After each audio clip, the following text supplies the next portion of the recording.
Hi, and thanks again for tuning in.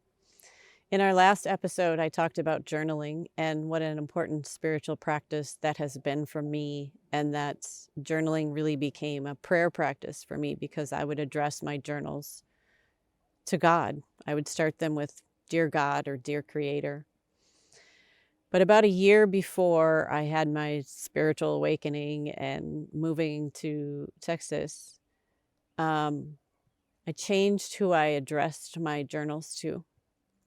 I started addressing them to the feminine side of God, which in Hebrew is known as Sophia, and in Greek, it's known as wisdom. And I think that it's very important for everybody to feel as though they have a God who's like them. So in Genesis, it says that people are created in God's image, both male and female, which would imply that there is both a male and a female side of God.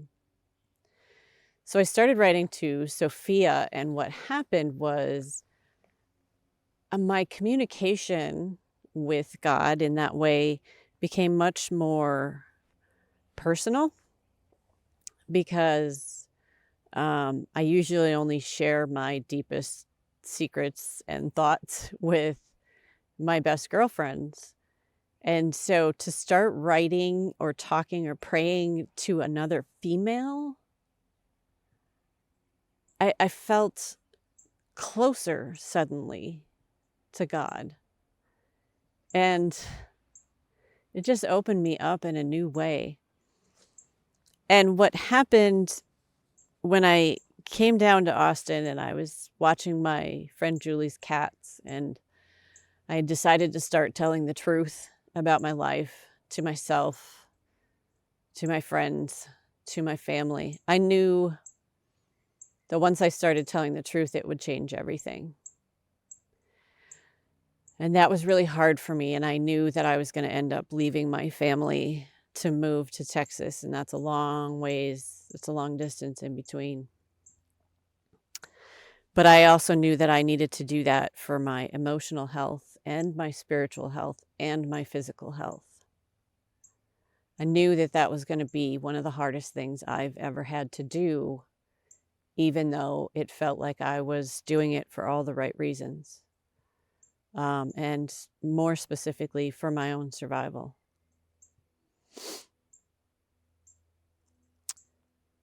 But once I made that decision, I felt the love of Sophia like I have never felt before, and I've never felt that close to God. But this is God. This is the feminine side of God. And it's a very mystical experience that happened to me. But it felt like she was wrapping me in this cocoon of light and love and energy. It was like this pinkish light with like gold specks in it. And it was like I would lay down and she would just put me in this tube of love and light. And it felt like she was giving me strength for what was going to come, because I knew it was going to be hard but necessary. It was like she was saying, I'm a part of you. I'm here. I never leave you. And she just infused me with this love and strength and light. And I needed that. And the interesting thing is, it happened several times a day for about a week straight. But once I had the hardest parts of leaving out of the way, it stopped happening. I'm not sure why. But I'm not sad about it. I'm not sad that I don't feel that anymore, because she gave me what I needed in the moment.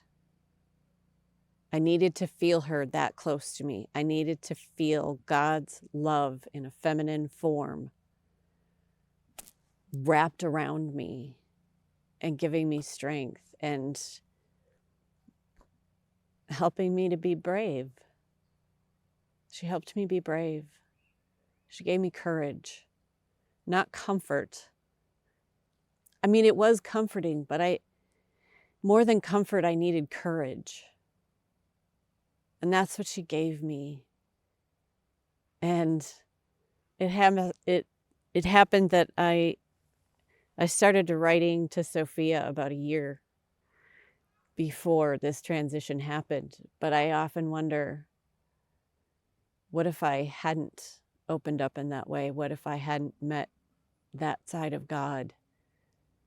Would my life still be, would I still be dark and depressed and disconnected from myself and God? I don't even like to think about that. All I know is I feel joy again in ways that I haven't experienced since I was a kid. I'm experiencing my happy memories again from my childhood, memories I haven't felt or thought about for decades are coming back to me, and they make me feel whole again. So thank you to Sophia for helping me through the hardest part of my life. And thank you for bringing me to the place I needed to be. I don't know why. I still don't know why things were chosen for me in this way. Why I needed to be here. Maybe it's so I could be at Triumphant Love and have an impact on a different set of people. I don't know. But I'm very grateful. And I hope this is helpful to you too. Take care.